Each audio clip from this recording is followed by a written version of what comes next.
परसों इस बात का ऐलान होगा कि नून लीग इसमें शिरकत करेगी या नहीं करेगी। पार्टी की अक्सरियत इस वक्त शिरकत की हामी है या नहीं है? देखिए, मैंने जैसे कल कहा कि डिवाइडेड ओपिनियन था और जो नहीं भी थे उनकी भी एक राय थी जिसके बहुत से सवालात थे जो अनआंसर्ड थे। और जैसे मौलाना साहब ने भी कहा है कि वो अपनी हिकमत अमली को अनफोल्ड करेंगे जिस तरह धरना करीब आएगा, तो वो डिवाइडेड ओपिनियन भी इस वजह से था। लेकिन जैसे मैंने पहले कहा कि डिवाइडेड ओपिनियन था, लेकिन बिल्कुल धरने में सपोर्ट भी थी और बड़ी भारी सपोर्ट थी। लेकिन जैसे मैंने पहले कहा कि मोहम्मद नवाज शरीफ साहब और शहबाज शरीफ साहब इसका फैसला करेंगे। अब ज़ाहिर सियासत तो हर एक का हक है, प्रोटेस्ट करना भी हर एक का हक है, मगर जो सियासत में मज़हब का इस्तेमाल है जिसका अंदेशा है कि मौलाना फजल रहमान करेंगे, अब ज़ाहिर है कैप्टन सफदर के तो अपने कोई स्ट्रॉन्ग क्रेडेंशियल्स नहीं है इस मामले में। उन्होंने तो खुद कभी दरेग नहीं किया जब भी वो तकारीर करते हैं, मज़हब का बाकायदा इस्तेमाल करते हैं। मगर आपकी जमात में ऐसे लोग हैं जो इसके शदीद मुखालिफ हैं और आपकी जमात इसकी विक्टिम रही है। तो ये बात कम अज़ कम तय हुई कल कि भाई मज़हब का इस्तेमाल अगर मौलाना ने किया उसका हिस्सा हम नहीं होंगे और मौलाना को कम्युनिकेट करेंगे।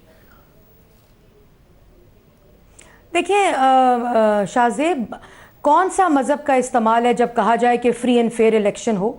कौन सा मज़हब का इस्तेमाल है जब कहा जाए कि मुल्क में 13% महंगाई हो गई, रोज़गार बंद हो गया, कारोबार बंद हो गया, सनत बंद हो गई, इलेक्शन चोरी हुआ? इसमें ये बात भी मजाक उड़ाना कि मदारिस के लोग होंगे। मदारिस के लोग जो होते हैं उनमें अक्लो फहम होता है। मरियम साहिबा यहाँ तक नहीं रुके हैं, यहाँ तक मौलाना फजल रहमान नहीं रुके हैं। वो जो तकारीर कर चुके हैं आपके इल्म में है, उस पर तहफ़्फ़ुज़ात खुद आपकी जमात से ख्वाजा आसिफ साहब दे चुके हैं।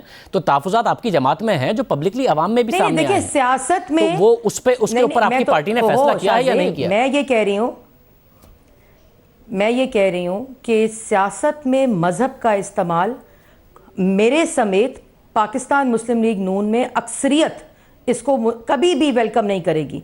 और मैं समझती हूं कि मौलाना साहब के साथ जो रहबर कमेटी में हमारी डिस्कशंस हुई हैं, जो हमारी डिमांड्स हैं उनको भी रखा गया है और इस चीज़ को ख़त्म होना चाहिए। मैं इसको बिल्कुल डिनाई नहीं कर रही, लेकिन मैंने ये कहा कि जो मज़हब का इस्तेमाल है वो मदीना की रियासत की मिसालों देने वालों का भी मज़हब का इस्तेमाल ही है। जाहिर है अपने फ़ायदे के लिए और सियासत चमकाने के लिए मज़हब का इस्तेमाल हो गलत है, मगर किसी को दूसरे को नुकसान पहुंचाने के लिए मज़हब का इस्तेमाल हो और ज़्यादा गलत है। जो आपके खिलाफ किया वज़ीर आज़म इमरान खान ने किया, मगर ये रिवायत अगर चलती रहेगी तो मुल्क आगे नहीं बढ़ेगा।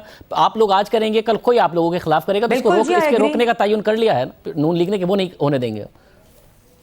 बिल्कुल जी, देखें, बिल्कुल हमने मौलाना साहब को भी और रहबर कमेटी में भी ये बात हुई है और ये बात हमारे जो लीडर्स हैं जिनका आपने भी जिक्र किया, वो लोग इसको अपने नैरेटिव का हिस्सा भी बना चुके हैं और ये बिल्कुल नहीं होना चाहिए और मौलाना साहब को इस चीज़ का अदराक है।